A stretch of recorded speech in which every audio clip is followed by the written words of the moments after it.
ya'ni shu iç qatishi, qabziyat insonni hojatga chiqish uchun zo'riqishi, xud yelkasini bir tonna og'ir yukni mindirgandek ichaklari zo'r tushadi. Tushundingizmi?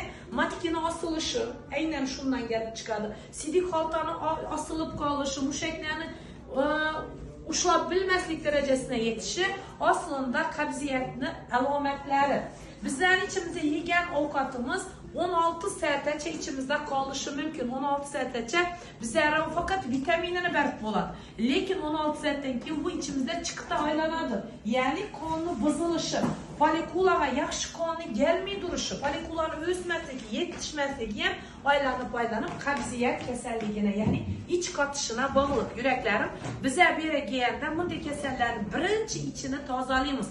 O't qopini, dimlanishini tozalamasak, ichaklarni tozalamasak, sizlarning oy o'tishi qiyin umringiz o'qul dori ximikatdan o'tadi. Tushundingizmi? Shuning uchun nechik kasal kelsam, men birinchi o't qopini va ichaklarni tozalayman.